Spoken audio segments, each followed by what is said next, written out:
بسم اللہ الرحمن الرحیم۔ عزیز طلباء، یہ آج ہمارا درس نمبر 19 ہے۔ پہلے ان آیات مبارکہ کا ترجمہ دیکھ لیجئے۔ وَمِنْ آيَاتِهِ أَنْ خَلَقَكُم مِّن تُرَابٍ ثُمَّ إِذَا أَنْتُمْ بَشَرٌ تَنْتَشِرُونَ، اور اس کی نشانیوں میں سے یہ ہے کہ اس نے تمہیں مٹی سے پیدا فرمایا۔ ثُمَّ إِذَا أَنْتُمْ بَشَرٌ تَنْتَشِرُونَ، پھر اچانک تم آدمی بن کر پھیلے ہوئے پھرتے ہو، یعنی منتشر ہو گئے زمین میں۔ وَمِنْ آيَاتِ أَنْ خَلَقَ لَكُم مِّنْ أَنفُسِكُمْ، اور اس کی قدرت کی نشانیوں میں سے یہ ہے کہ اس نے تمہارے لیے تمہارے جنس سے جوڑے بنائے۔ لِتَسْكُنُوا إِلَيْهَا، تاکہ تم ان کے پاس آرام کر سکو، اس سے سکونت حاصل کر سکو۔ وَجَعَلَ بَيْنَكُمْ مَوَدَّةً وَرَحْمَةً، اور تمہارے درمیان محبت اور ہمدردی پیدا فرمائی۔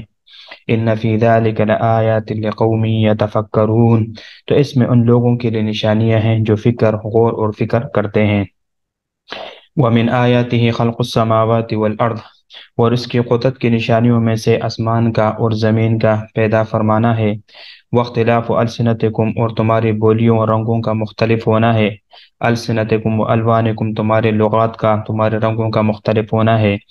ان فی ذلک لآیات للعالمین، تو بلا شبہ اس میں چاہنے والوں کے لیے نشانیاں ہیں۔ ومن آیاتہ منامکم باللیل والنہار، اور اس کی نشانیوں میں سے تمہارا سونا ہے رات میں۔ منامکم باللیل، رات میں۔ والنہار وابتغاؤکم من فضلہ، اور دن میں، اور تمہارے وابتغاؤکم، اور تمہارا تلاش کرنا ہے، من فضل، اس کے فضل کو۔ ان فی ذلک لآیات لقوم یسمعون، تو بلا شبہ اس میں نشانیاں ان لوگوں کے لیے جو سنتے ہیں۔ ومن آیاتہ یریکم البرق خوفا وطمعا وینزل من السماء، اور اس کی نشانیوں میں سے یہ ہے کہ وہ تمہیں بجلی دکھاتا ہے، خوفاً، جس سے ڈرتا ہے، وطمعا، اور امید بھی ہے، وینزل من السماء، اور وہ آسمان سے پانی اتارتا ہے، فیحیی بہ الارض بعد موتها، پھر اس کے ذریعے زمین کو زندہ فرما دیتا ہے، بعد موتها، اس کے موت کے بعد، اس کے مرن خوش ہو جانے کے بعد۔ ان فی ذلک لآیات لقوم یعقلون، تو بلا شبہ اس میں نشانیاں ان لوگوں کے لیے جو عقل رکھتے ہیں، جو عقل سے کام لیتے ہیں۔ ومن آیاتہ ان تقوم السماء والارض، اور اس کی نشانیوں میں سے یہ ہے کہ آسمان اور زمین، اس کے نشانیوں میں سے یہ کہ ان تقوم السماء، کہ اس کے نشانیوں میں سے یہ کہ آسمان اور زمین اس کے حکم سے قائم ہے۔ ثم اذا دعاکم دعوة من الارض، پھر جب وہ تم کو پکار کر زمین سے بلائے گا۔ ثم اذا انتم تخرجون، تو تم اسی وقت نکل پڑو گے۔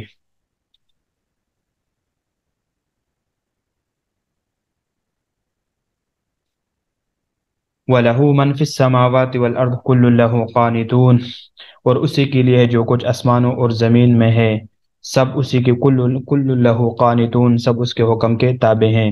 وَهُوَ الَّذِي، وہ تو وہی ذات ہے جو مخلوق کو پہلی دفعہ پیدا کرتا ہے، ثم يعيد، پھر ان کو اعادہ دوبارہ لوٹائے گا۔ وَهُوَ أَهْوَنُ عَلَيْهِ، اور یہ اس پر بہت زیادہ آسان ہے۔ وَلَهُ الْمَثَلُ الْأَعْلَى فِي السَّمَاوَاتِ وَالْأَرْضِ، اور اسی کے لیے شان اعلیٰ ہے، بہترین عظیم شان صفات ہے آسمانوں اور زمین میں۔ وَهُوَ الْعَزِيزُ الْحَكِيمُ، اور وہ عزت والا ہے اور حکمت والا ہے۔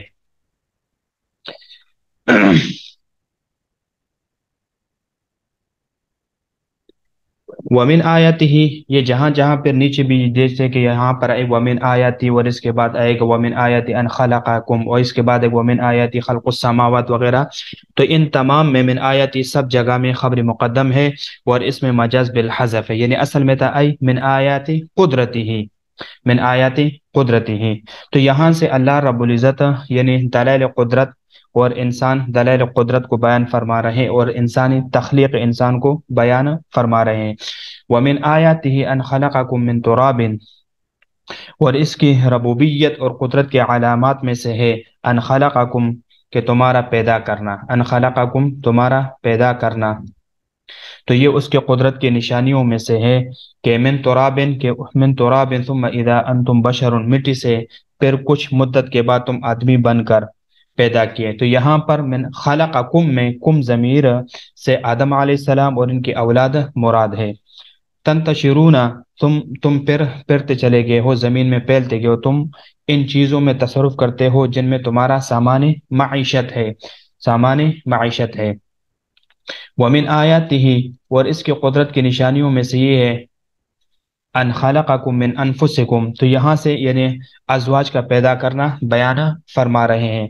ومن آیات ان خلقکم من انفسکم ازواجا لتسکنوا الیہا، اور اس کی نشانی قدرت میں سے یہ ہے کہ تمہارے لیے تمہارے جنس سے بیویاں پیدا کی تاکہ تمہیں ان کے پاس آرام مل سکے، یعنی حوا کو آدم علیہ السلام کی پسلی سے پیدا فرمایا اور ان کے بعد عورتوں کو مرد کے سلب سے پیدا فرمایا۔ تو یہاں پر من ان خلق لکم من انفسکم، تو من جو ہے یہ من ابتدائیہ ہے، یا تمہاری معنی یہ ہے کہ یا تمہاری ہم شکل اور ہم جنس کسی کو، اور یا یعنی کسی اور جنس سے تمہیں ہم شکل اور ہم جنس، یا کسی اور جنس نے کسی اور جنس سے نہیں پیدا فرمایا۔ تو مانیو کہ اس صورت میں من جو ہے نا یہ بیانیہ ہے، کیونکہ دونوں کا ایک ہی جنس ہو تو الفت اور سکون ہوتا ہے۔ ظاہری بات ہے مرد اور عورت کا تو جنس تو ایک ہی ہے، تو جنس ایک ہی ہوگا، تو اس صورت میں کیا ہوگا، جنس کے متحد ہونے کی وجہ سے ان میں الفت اور سکون حاصل ہوگا۔ اور اگر دو مختلف جنس سے ہو تو پھر تو کیا ہوگا، نفرت ہی ہوگا۔ جیسے کہ کہتے ہیں کہ نہیں، سکن الیہ مال الیہ، سکن الیہ ومال الیہ، وجعل بینکم مودۃ ورحمہ، وجعل بینکم مودۃ ورحمہ، اور تمہارے مابین دوستی اور مہربانی بنا دی، یعنی ازواجی تعلق سے باہمی محبت اور رحمت پیدا فرمایا۔ اب مودہ کیا ہے؟ تو مودہ یہ بعض مفسرین فرماتے ہیں کہ یہ جماع سے کنایہ ہے، اور رحمت آگے جو رحمت آ رہے مودہ کے بعد جو رحمت ہے، رحمت سے مراد اولاد ہے۔ ایک قول یہ ہے کہ مودہ کا لفظ جوان کے لیے استعمال ہو اور رحمت کا لفظ جو نا بوڑھی کے لیے، اور ایک قول یہ ہے کہ مودہ اور رحمت اللہ تعالیٰ کی طرف سے ہے، اور تفرق شیطان کی طرف سے، یعنی تفرق نفرت وغیرہ یہ شیطان کی طرف سے، یعنی بغض جو میاں بیوی کی طرف کے درمیان ہونا، بغض کرنا، یہ چیزیں بیوی کے درمیان ڈالنا وغیرہ، تو یہ شیطان کی طرف سے ہے۔ ان فی ذلک لآیۃ لقوم یتفکرون، تو اس میں نشانی ہے ایسے قوم کے لیے، ایسے لوگوں کے لیے جو غور اور فکر، سوچ اور بچار رکھتے ہیں، بس وہ جانتے ہیں کہ دنیا کا قیام و بقا تناسل کے سبب سے ہیں۔ آگے ومن آیاتہ خلق السماوات والارض، اس میں اللہ رب العزت تخلیق ارض اور سما کو بیان فرما رہے ہیں، اور ساتھ اختلاف الوان اور رنگ اور اختلاف لغت وغیرہ کو ذکر فرما رہے ہیں۔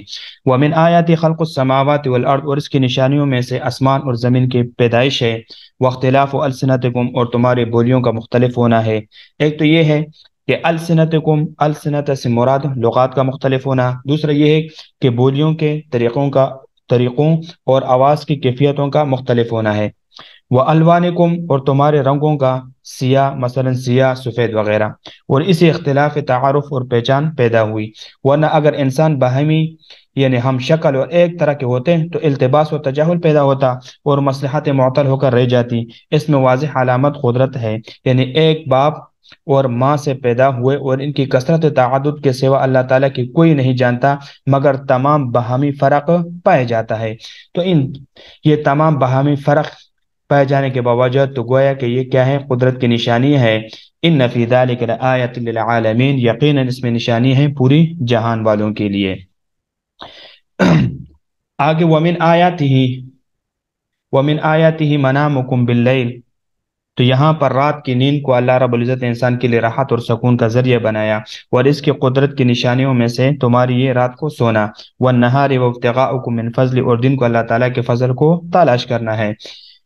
ومن آیات منامکم وابتغاؤکم من فضلہ باللیل والنہار، البتہ اول دونوں ساتھیوں میں اور پچھلے دونوں ساتھیوں میں فاصلہ کیا گیا، یعنی معنی یہ ہے کہ تمہارا دونوں زمانوں میں نیند کرنا اور دونوں میں رزق طلب کرنا، یعنی رات کو سوئیں آرام کریں، یا رات کو سوئیں پھر طلب معیشت کے لیے نکل جانا، بعض دن کو سو جانا، اور پھر بعض نصف نہار کو معیشت اور معیشت کی طلب میں نکل جانا. تو یہ تمام کی تمام چیزیں یہ اللہ کی قدرت کی نشانیوں میں سے ہے. ان فی ذلک لآیۃ لقوم یسمعون، تو اس میں نشانیاں ایسے قوم کے لیے ہے کہ جو غور اور فکر کرتے ہیں. آگے اللہ رب العزت فرماتے ہیں وَمِنْ آیَاتِهِ یُرِیکُمُ الْبَرْقَ خَوْفًا وَطَمَعًا، کہ وَمِنْ آیَاتِهِ، اور اس کی نشانی قدرت میں سے یہ ہے کہ وہ تمہیں بجلی دکھاتا ہے. اب یہاں پر یعنی یوریکم میں دو صورتیں ہیں. نمبر ایک یہاں یہ ہے کہ یوری سے پہلے ان کیا ہو، مضمر مان لے، جیسے کہ ایک قرات میں جو ہے ابن مسعود رضی اللہ عنہ سے، جو مسعود رضی اللہ عنہ کے قرات میں وہ فرماتے ہیں کہ یہاں پر جو ہے نا کیا ہے، وَمِنْ آیَاتِ أَن یُرِیَکُم، تو یہاں پر ان مضمر ہے، یعنی تمہارا بجلی دیکھنا. دوسرا یہ ہے کہ فعل کو مصدر کی جگہ لیا گیا ہے. اس کی مثال کی تشریح اس طرح ہے، اس طرح کی جاتی ہے جیسے کہ کہتے ہیں کہ نہیں تسمع بالمعید خیر من ان تراہ، ای ان تسمع او سماعک خوفا، ڈر کی بنا پر، یعنی کڑک سے یا سیلاب سے ڈر کر. اور آگے جا کر وطمعا خوفا طمعا بارش کی، تو یعنی خطرہ مسافر کے لیے اور طمع مقیم کے لیے. اب یہاں پر جو طمعا ہے یہ مفعول لہو ہونے کی وجہ سے منصوب ہے، اور مضاف کو یعنی مضاف کو حذف کر کے مضاف الیہ کو اس کے قائم مقام قرار دیا. یعنی معنی یہ ہوا ارادت خوف و ارادت طمع، یہ ایک صورت ہوئی.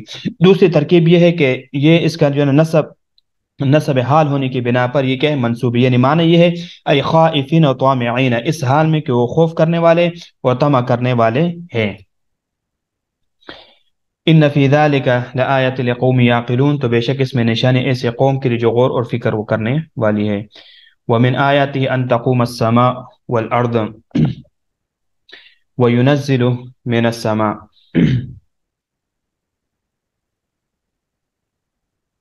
یہ بات رہ گئی تھی وَيُنَزِّلُ مِنَ السَّمَاءِ مَاءً فَيُحْيِي بِهِ الْأَرْضَ بَعْدَ مَوْتِهَا، اور اس کی نشانیوں میں یہ کہ آسمان سے پانی اتارتا ہے. فَيُحْيِي بِهِ الْأَرْضَ بَعْدَ مَوْتِهَا، اور بس وہ اس کے ساتھ زمین کے بنجر ہو جانے کے بعد اس کو زندہ کرتا ہے. بے شک اس میں عقل مندوں کے لیے نشانیاں ہے. یعقلون سے مراد عقل سے سوچ بچار کرنے والے. پھر آگے وَمِنْ آیَاتِهِ ان تقوم السماء، یعنی آسمان اور زمین کا قیام بیان فرما رہے ہیں. ومن آیات ان تقوم، اور اس کی نشانیوں میں سے کھڑا ہونا، یعنی زمین، ان کی نشانیوں میں سے یہ ہے کہ آسمان اور زمین کا کھڑا ہونا، یعنی بغیر ستون کے قائم رہنا. السماء والارض بامرہ، اللہ تعالیٰ کے حکم سے آسمان اور زمین کا کھڑا ہو جانا. اس کے قائم یعنی قائم کرنے کا، یعنی یہ اللہ تعالیٰ کے حکم سے قائم ہے. ایک تو یہ ہے کہ اس کے تدبیر اور حکمت سے. ثم اذا دعاکم، پھر جب وہ تمہیں بلائے گا تو اٹھنے لگو گے. دعوتا من الارض اذا انتم تخرجون، دعوتا من الارض اذا انتم تخرجون، جب وہ تمہیں بلائے گا یعنی یکدم تم زمین سے نکل کڑے ہوں گے اپنے قبور سے. تو یہ جو جملہ ہے دعوتا من الارض اذا انتم تخرجون، یہ جملہ بھی مفرد کے مقام پر معنوی اعتبار سے یعنی یوریکم کی طرف واقع ہے. گویا اس طرح فرمایا من آیات قیام السماوات والارض واستمساکها بغیر عمد ثم خروج الموتى من القبور اذا دعاهم دعوة واحدة یا اہل القبور اخرجوا، اور اس کی نشانی قدرت میں آسمان اور زمین کا قائم رکھنا بغیر ستونوں کا، ان کا ٹھہرنا پھر قبروں سے مردوں کا نکلنا جب کہ ان کو ایک ہی آواز میں یا اہل القبور اخرجوا سے دی جائے گی. یعنی مقصد یہ ہے کہ بلا تقوف یعنی توقف، بلا توقف یہ بات پائی جائے گی کہ، اور اس کے ذریعہ قیام السماوات والارض پر اس کا پھر کیا ہو جائے گا، عطف کیا جائے گا. یعنی معنی اس کا پھر یہ ہوگا، یہ بات واضح ہے کہ یہ معاملہ بہت بڑا ہوگا، اور اس چیز پر اللہ تعالیٰ کی مکمل قدرت حاصل ہے کہ وہ اس طرح فرمائیں گے کہ قبروں والو اٹھو، تم ایک فرد بھی اولین و آخرین میں نہ رہے گا، مگر یہ کہ وہ کھڑے ہو کر رہ جائیں گے. جیسے کہ دوسری جگہ پہ اللہ فرمائے ثم نفخ فیہ اخری فاذا ہم قیام ینظرون، تو وہ ایک دم کھڑے ہو جائیں گے. اور پھر کہ اذا انتم تخرجون، جب ان کو قبروں سے نکال جائیں گے، جب ایک ہی آواز دیں گے کہ نکل جاؤ، تو یہ زمین اور آسمان درہم برہم ہو جائیں گے، اور تمام کے تمام موتا وہ ایک دم کھڑے ہو جائیں گے. یہاں پر دو اذا ہے، ایک اذا یہ ہے اذا، اور دوسرا اذا اذا انتم تخرجون۔ اب جو پہلا اذا ہے یہ شرط کا معنی دے رہا ہے، اور دوسرا مفاجات کے لیے ہے، اور یہ جواب شرط میں آنے والی فا کے قائم مقام ہوتا ہے۔ من الارض، آگے جو یعنی من الارض، تو یہ من الارض جو ہے، تو من الارض، من الارض یہ فعل کے مصدر یعنی فعل کے متعلق مصدر سے نہیں ہے، اور اس کا محاورہ یہ ہے کہ دعوتهم من مکان کذا فی مکان کا مراد یعنی مراد ہو یا مکان صاحب ہو۔ تو دونوں صورتوں میں کیا ہے کہ پہلی صورت میں اذا یعنی فعل اذا شرطیہ کے معنی دے رہا ہے، اور دوسرا مفاجات کا معنی دے رہا ہے۔ اب یہ جو نا آگے فرما رہے ہیں کل لہو قانتون اذا انتم تخرجون وله من في السماوات والارض كل له قانتون، اور اسی کے لیے جو کچھ زمین اور آسمان میں ہے اسی کی تابعداری کر رہے ہیں اور اسی اللہ تعالیٰ کے حکم کے تابع ہیں، یعنی وہ اسی کے لیے ہے جو آسمان اور زمین میں ہے، اور تمام اس کے سامنے عاجزی کرنے والے ہیں اور اس کے مطیع ہے، کیونکہ اس کے افعال کا وجود ان میں پایا جاتا ہے، اس سے رک نہیں سکتا یا اس کے غلامی کا اقرار کرنے والے ہیں۔ اب آگے جو ہے نا وَهُوَ الَّذِي يَبْدَأُ الْخَلْقَ ثُمَّ يُعِيدُ سے اللہ رب العزت اعادہ خلق، اس کے لیے یعنی اعادہ خلق دوبارہ مخلوق کو پیدا کرنا، یہ اس کے لیے اس اللہ کی ذات کے لیے بہت آسان ہے، یہ کوئی مشکل نہیں ہے کہ وہی ذات ہے جس نے مخلوق کی ابتدا کی، پھر وہی اس کا اعادہ کرے گا، وہ ان کو پیدا کرتا ہے پھر ان کو دوبارہ اٹھانے کے لیے زندہ کرے گا۔ تو وہ اور وہ یعنی بعثت یعنی اہون زیادہ آسان ہے، علیہ یعنی یہ عندکم کے معنی میں ہے، کیونکہ اعادہ تمہارے ہاں نئے سرے سے پیدا کرنے کی نسبت آسان ہے، پھر تم اعادے کو کیوں انکار کرتے ہو؟ تو اعادے کا انکار کرنے کا پھر کیا مقصد ہے؟ تو یہاں پر نقطہ یہ ہے کہ ہوا اہون علیہ میں صلے کو مؤخر کیا، ہوا اہون علیہ میں یا ہوا اہون علیہ میں صلے کو مؤخر کیا، اور دوسرا جو جگہ ہے یعنی سورۃ المریم میں ہوا علی حین، وہاں پر ہوا علی حین اللہ نے فرمایا، وہاں پر یعنی یہاں پر صلے کو مؤخر کیا، وہاں پر صلے کو مقدم کیا، تو کیونکہ وہاں پر جو ہے نا ہوا علی حین میں وہاں پر مریم میں تخصیص مقصود ہے، گویا کہ اختصاص کا کوئی مقصد نہیں ہے، اس لیے یہاں پر کیونکہ اختصاص کا کوئی مقصد نہیں ہے تو اس لیے یہاں پر صلے کو مؤخر کیا۔ اہون یہاں حین کے معنی میں ہے، اور اس کا استعمال ذات باری تعالیٰ کے لیے کیا جاتا ہے۔ یہاں اہون بمعنی یعنی کانا ذالک علی اللہ یسیر کے ہیں، جیسا کہ اللہ اکبر بمعنی کبیر کے ہیں، یعنی اعادہ اگرچہ اپنے ذات کے اعتبار سے تو بہت بڑا ہے مگر انشاء کے مقابلے میں آسان تر ہے۔ ایک دوسرا یہ کہ وہ مخلوق کے مقابلے میں پیدا کرنے سے زیادہ یعنی آسان تر ہے، کیونکہ ایک ہی آواز سے ان کا کھڑے ہو جانا یہ نطفہ پھر علقہ پھر مضغہ سے تکمیلی تخلیق تک کے مقابلے میں آسان تر ہے۔ تو جیسے انسان کی تخلیق وہ تو پہلی دفعہ اس کے بغیر نقشے اور بغیر ایجاد کے پیدا کرنا، تو وہ تو اللہ رب العزت کے اوپر جب وہ مشکل نہیں تو پھر اس کے بعد دوبارہ اعادہ کرنا پھر کیسے مشکل ہوگا؟ اعادہ تو اس کے بنسبت بہت زیادہ آسان ہوگا۔ تو یہ تھا درس نمبر 19، تو انشاءاللہ ضرب لکم مثلا من انفسکم ہم انشاءاللہ درس نمبر 20 پڑھیں۔